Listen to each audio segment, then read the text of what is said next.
अस्सलामु अलैकुम वरहमतुल्लाहि वबरकातुह। मोहतरम सामईन किराम, पिछले कई दिनों से एक खबर गर्दिश कर रही है कि हमारे बलसाड़ के मुकीम सोहिल भाई ईसब को बेस्ट टीचिंग का एवॉर्ड मिला है। अल्लाह तबारक व ताला और तरक्कियात से नवाजे। हमारे साथ अभी सोहिल भाई मौजूद है, हम उनको सलाम करते हैं। अस्सलामु अलैकुम वरहमतुल्लाहि वबरकातुह। वालेकुम सलाम वरहमतुल्लाहि वबरकातुह। सोहिल भाई, हम आपके साथ अभी वीडियो इसलिए बना रहे हैं कि हम आपकी इतनी बड़ी कामयाबी का राज लोगों के सामने बयान करें, ताकि आज के जो नई नस्ल है वो भी आपके नक्शे कदम पर चलकर आपको मशाल राह बनाकर वो भी बड़ी कामयाबी हासिल कर सके। तो आपकी लाइफस्टाइल के मुतालिक हमारे पास कुछ सवालात है। हम आपसे गुजारिश करते हैं कि आप जो है हमारे सवालात के जवाबात देकर हमें शुक्रिया का मौका इनायत करें। सबसे पहला सवाल तो ये है कि आपके सुबह के उठने का मामूल क्या है? आप कब उठते हैं और उठकर आपका क्या मामूल होता है? अल्हम्दुलिल्लाह, कई सालों से, जब से मैं इंजीनियरिंग पढ़ता हूँ तब से लेकर अभी तक मेरा एक फ़िक्स शेड्यूल है।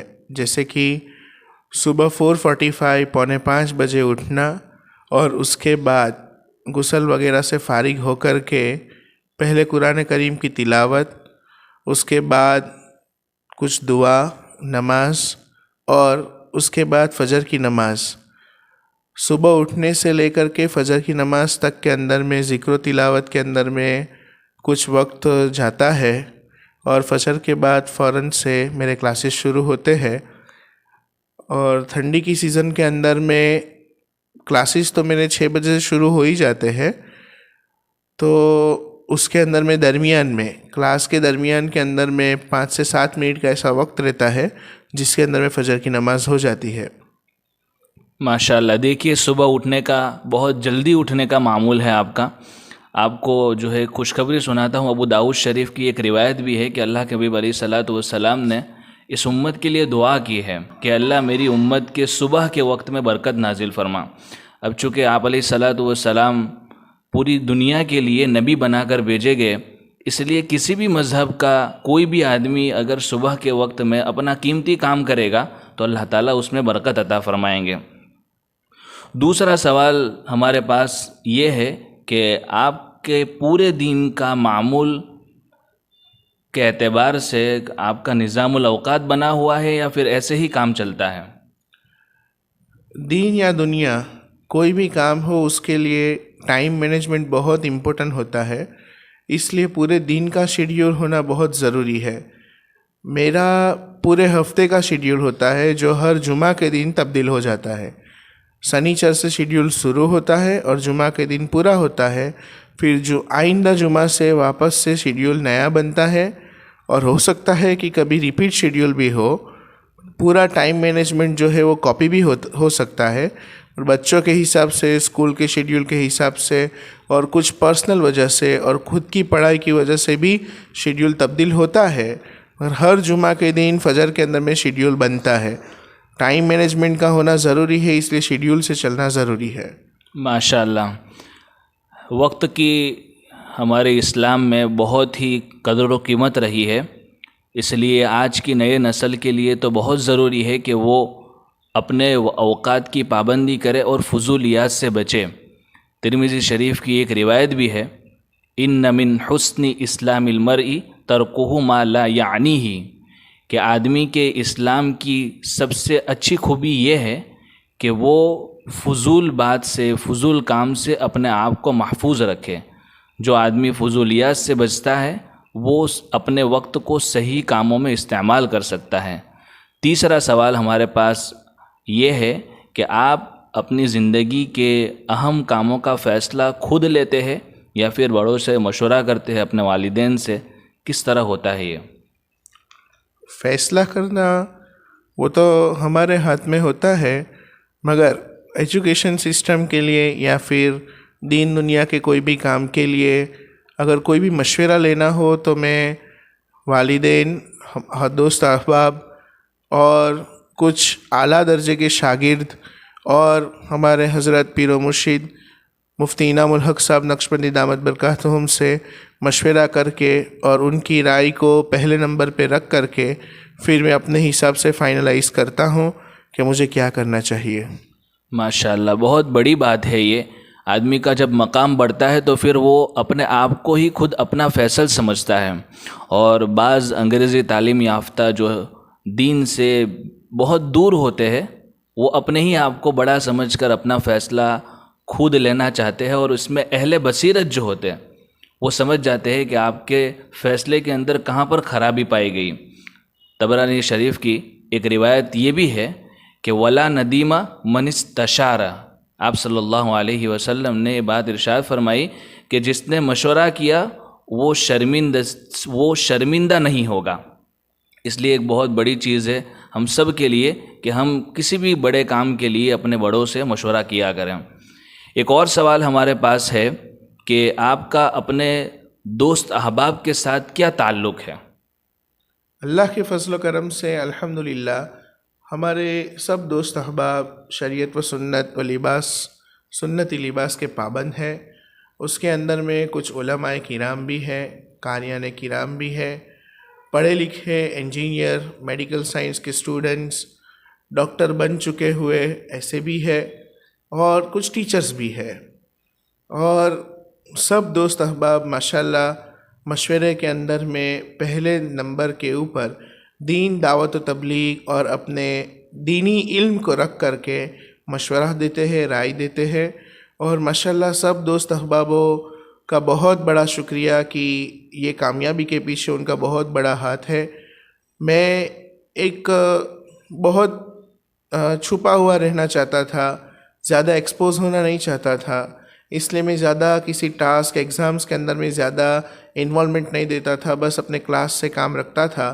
कुछ दोस्तों से ही ऐसा मशवरा आया कि टैलेंट को बाहर रखने के लिए, बाहर निकालने के लिए और एक्सपोज होने के लिए, टैलेंट को बताने के लिए हमें कुछ न कुछ लेवल के ऊपर एग्ज़ाम्स, गवर्नमेंट एग्ज़ाम्स और प्राइवेट सेक्टर्स के कुछ टास्क को सॉल्व करके हमें वो एक्सपोज करना चाहिए कि दीन और इस्लाम के अंदर में लगे हुए लोगों के पास भी दुनिया के हिसाब से भी टैलेंट है। तो तमाम दोस्तों का शुक्रिया भी अदा करता हूँ कि कारी, उलमा, आलिम, बिजनेसमैन होने के नाते उन लोग ने मुझे टीचिंग फील्ड के अंदर में होने के नाते मुझे बहुत ज़्यादा हेल्प की है। माशाल्लाह, ये बहुत बड़ी चीज़ है कि हम अपने दोस्त किसको बनाएं। एक रिवायत ये भी मिलती है, मिशकात शरीफ की रिवायत है, आप सल्लल्लाहु अलैहि वसल्लम ने बात इरशाद फरमाई, अल मरउ अला दीनी खलीलिही, कि आदमी अपने दोस्त के दीन पर होता है। फलयंजुर अहदुकुम, तुम में से हर शख्स ये गौर कर ले, मैं युखालिल के किसको अपना दोस्त बना रहा है। इसलिए दोस्ती करने से पहले, दोस्त बनाने से पहले सोचना चाहिए कि कहीं ये मेरी आखिरत और दुनिया ख़राब तो ना कर दें। बाज़ किताबों में ये बात मिलती है कि दोस्त उसको बनाए जिसके दीदार से तुझे अल्लाह याद आ जाए, और जिसकी गुफ्तगू से तेरे इल्म में इजाफ़ा हो, और जिसके अमल से तुझे आखिरत का शौक़ हासिल हो। इसलिए दोस्ती ये बहुत बड़ी चीज़ है। बनाने से पहले सोचना चाहिए कि मैं किसको दोस्त बना रहा हूँ। देखिए, इनके दोस्त ने इनको कहाँ से कहाँ तक पहुँचा दिया। एक और सवाल हमारे पास ये है कि आपका अपने स्टूडेंट के साथ, इसी तरह बड़े लोगों के साथ बरतने का अंदाज़ क्या है? किस तरह आप इनके साथ पेश आते हैं? स्टूडेंट लोग के साथ बरतने का अंदाज़ जो है उसके अंदर में भी कहीं ना कहीं मेरे दोस्तों की हेल्प है। जैसे कि एजुकेशन सिस्टम के अंदर में एंटर होने के साथ जब 2012 के अंदर में मैंने टीचिंग स्टार्ट किया था, तब मेरा पूरा कुछ मामला अलग था, मेरा बिहेवियर कुछ अलग था। और उसके बाद 3 साल के बाद 2015 के अंदर में जब मेरा इंजीनियरिंग ख़त्म भी हुआ और गवर्नमेंट जॉब के अंदर में मुझे कॉलेज के अंदर में प्रोफेसर के तौर पे लिया गया था, तब मेरा मामला थोड़ा सा बदला था।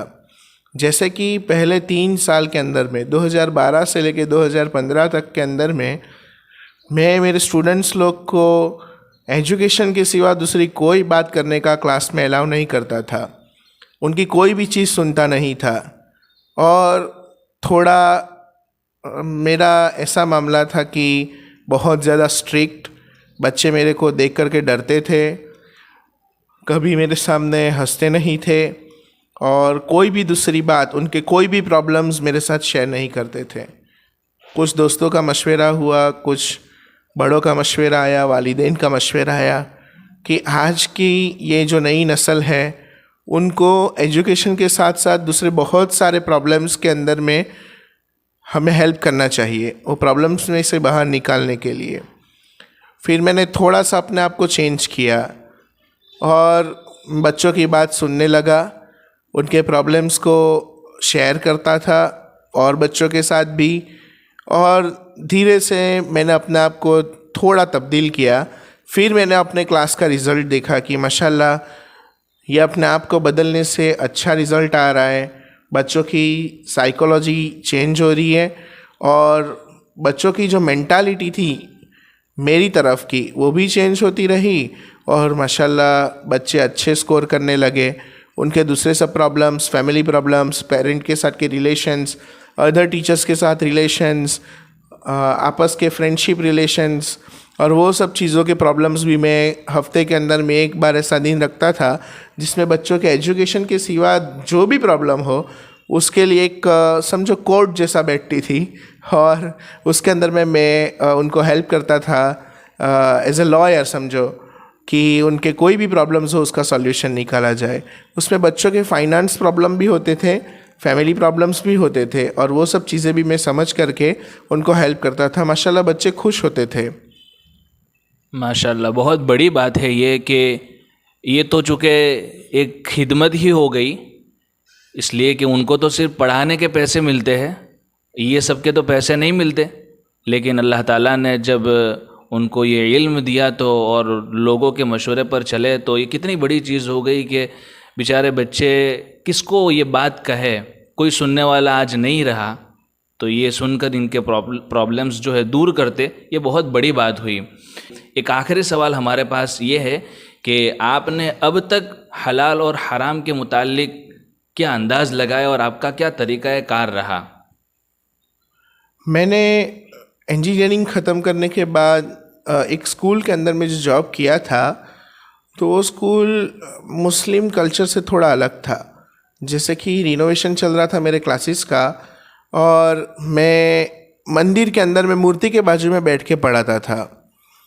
तो मैंने बड़े बड़े उलमाओं से भी ये चीज़ का मशवरा लिया, हमारे हज़रत से भी मशवरा लिया, तो उन्होंने मुझे कहा कि इसमें कोई हरज की बात नहीं है, हमें तो अपना काम करना है, कहाँ भी करो शरीयत सुन्नत की पाबंदी के साथ, और इस्लाम के तरीक़े को न छोड़ते हुए अपने काम को चालू रखो, जारी रखो, हमारी तरफ से सबको फ़ायदा हो, बस ऐसे काम करते रहो। तो हलाल और हराम के अंदर में तो ये चीज़ है कि हम अपने आप को पूछ लो अपने काम के तरीके से, अगर वो शरीयत के अकॉर्डिंग है तो वो हलाल है, और अगर शरीयत के अकॉर्डिंग नहीं तो फिर वो हराम है। और जब हमें समझ में ना आए तो हम अपनी अकल को साइड पे रख करके बड़े उलमा किराम से, अपने मस्जिद के इमामों से ये चीज़ की बात ये शेयर करो कि मैं ये काम कर रहा हूँ तो क्या ये हलाल है या हराम है। पहले पूछो, उसके बाद करो, करने के बाद अगर पूछोगे तो उसे कोई फ़ायदा नहीं होगा। बहुत बहुत शुक्रिया सोहेल भाई, आप जो है सामीन को कुछ कहना चाहेंगे? स्टूडेंट्स लोग के लिए मेरे पास एक बात ये है कि अपने पेरेंट्स की हर टाइप की कंडीशंस को समझो। पेरेंट्स के सामने डिमांड रखने से पहले सोचो कि क्या आपके पेरेंट्स से डिमांड को फुलफ़िल कर पाएंगे, ये सोचो, और उनकी कंडीशन के साथ रह कर के उनको हेल्प करो। जो भी स्टूडेंट ऐसे हैं जो ऑनलाइन कुछ ना कुछ काम कर सकते हैं, उनके पास फारिग वक्त है, तो ऐसा कुछ करो, पेरेंट को फाइनेंशियल हेल्प प्रोवाइड करो। और दूसरी बात ये है कि पेरेंट्स के लिए कि अपने बच्चों की कंडीशन को समझो और उनकी कंडीशन समझ करके उनकी जो भी रिक्वायरमेंट है उसको एक साथ फुलफ़िल मत कर दो। आजकल के माँ बाप को मैंने ये देखा है, बच्चे ने ये मांगा, उसके फ्रेंड के पास ये है तो उसको भी ये चाहिए, तो आप लोग ने लेके दे दिया। ये नहीं सोचा कि ये बच्चे के लिए फ़ायदेमंद चीज़ है या नहीं है। बच्चे की हर एक रिक्वायरमेंट को पूरी करना वो आपकी जिम्मेदारी तो है, मगर वो रिक्वायरमेंट क्या है वो तो पहले समझो। अभी एक बच्चा है जो मेरे पास पढ़ने आता है, मिसाल के तौर पर एज एन एग्जाम्पल, कि उसके पास 20-25 हज़ार रुपये का स्मार्टफोन है, 5-6 हज़ार रुपये का स्मार्ट वॉच है। जब उसके पास स्मार्टफोन है तो उसमें भी घड़ी आएगी, उसमें भी टाइम दिखाया जाएगा, तो उसको स्मार्ट वॉच की ज़रूरत नहीं है। तो वो 5-6 हज़ार रुपया क्यों वेस्ट कर रहे हो? आज बच्चों को 70-70, 80-80 हज़ार रुपये का मोपेड, टू व्हील लेकर के दे देते हैं, और वो नहीं सोचते कि ये उनके लिए अच्छी बात नहीं है। तो माँ बाप को भी ये समझना चाहिए कि हर एक रिक्वायरमेंट अपने बच्चे के फ्रेंड के पास है, वो ही उसके पास भी हो, वो पहले तो बिल्कुल ज़रूरी नहीं है। हमने कभी ये ज़रूरी नहीं समझा, क्योंकि मैंने 4 साल इंजीनियरिंग किया तो मैं बाई वॉक जा रहा था कॉलेज। मेरे घर से कॉलेज का डिस्टेंस 3-3.5 किलोमीटर है। मॉर्निंग का कॉलेज था, पौने घंटा पहले निकलते थे, कॉलेज के छूटने के बाद पौने घंटे के बाद घर पे पहुंचते थे, मगर बाई वॉक, क्योंकि मुझे वो टाइम के ऊपर न तो गाड़ी की ज़रूरत थी और न कुछ और इसी से बच्चे हार्ड हो गए। उसी से रिक्वायरमेंट को समझेंगे, फाइनेंस मैनेजमेंट समझेंगे, टाइम मैनेजमेंट समझेंगे। अगर सब कंडीशन फुलफ़िल कर दोगे तो उससे बच्चों को कोई फ़ायदा नहीं होगा बल्कि नुकसान होगा। और दूसरी बात यह है, बच्चों को जीतना कैसे है वो मत सिखाओ, हार के खड़े कैसे रहना है वो सिखाओ। जीतना वो खुद ब खुद सीख जाएंगे। अगर हारेंगे उसके बाद कैसे खड़े होना है वो सिखाने लिए सबसे ज़्यादा ज़रूरत उनको माँ बाप की होती है। कभी अपने बच्चों की प्राइवेसी, जिसके अंदर में वो लोग चाहते नहीं है कि किसी और का इन्वॉल्वमेंट हो, तो वो चीज़ को उनके ऊपर छोड़ दो, इंशाल्लाह उनके लिए अच्छा ही होगा। और दूसरी ख़ास ये बात ये है कि जब भी बच्चों का रिज़ल्ट आए तब उनको अपने दोस्तों के साथ, अपने कज़िन्स के साथ कंपेयर मत करो। उसके मुकद्दर का उसको मिला हुआ है, अल्लाह का शुक्र अदा करो और आइंदा और अच्छा रिजल्ट लाए उसके लिए उसको मोटिवेट करो। डिमोटिवेशन के स्टेटमेंट्स मत निकालो, जैसे कि मुझे तो मालूम ही था, तेरा ऐसा ही होने वाला है, तू तो ऐसा ही है, तू कुछ नहीं कर पाएगा। ऐसे अल्फाजों को अपने मुंह से मत निकालो, क्योंकि माँ बाप की दुआ अल्लाह के यहाँ काबिल कबूल है, फ़ौरन कबूल हो जाती है। तो ऐसी चीज़ें बोलो, ऐसी दुआएं दो कि बच्चों को आइंदा आने वाले टास्क के अंदर में, रिज़ल्ट्स के अंदर में उनको दीनी दुनियावी एतबार से फ़ायदा हो। उनके सरों के ऊपर हाथ रखो। हमेशा अपने आप को अपने बच्चों के सामने ऐसा रखो जैसे कि हम खुद उनके लिए रोल मॉडल हो जाए। उनको दूसरे किसी रोल मॉडल की ज़रूरत नहीं है। आप लोग क्यों ऐसा चाहते हो किसी और जैसा हो? हम खुद ऐसा बने कि मेरा बच्चा मेरे जैसा हो। अगर ऐसा हो जाएगा तो इंशाल्लाह पेरेंट और बच्चों के बीच में जो रिलेशनशिप है वो भी ख़राब नहीं होगी। क्योंकि आज अक्सर ऐसा सुना गया है कि बच्चे मानते नहीं है। कुछ बच्चे कंप्लेन करते हैं कि पेरेंट मानते नहीं है। नहीं, ऐसा नहीं होता। मैं हर एक बच्चे को ये समझाता हूँ कि पेरेंट तो आपके सबसे अच्छे और सबसे बेस्ट फ्रेंड्स हैं, मगर पेरेंट को भी वो प्रूव करना होगा। ऐसे ही बातों से काम नहीं चलेगा। इसलिए अपने आप को ऐसे बनाओ कि अपने बच्चों के लिए रोल मॉडल हो जाओ। जज़ाकल्लाह। अल्लाह तबारक व तआला हमारी इन काविशों को कबूल फरमाए और हम आपके लिए फिर से दुआ करते हैं कि अल्लाह ताला आपको और तरक्कियात से नवाजे और उम्मत के लिए, नई नस्ल के लिए आपको अल्लाह ताला मशअल राह बनाए। व आखिर दावाना अल्हम्दुलिल्लाहि रब्बिल आलमीन।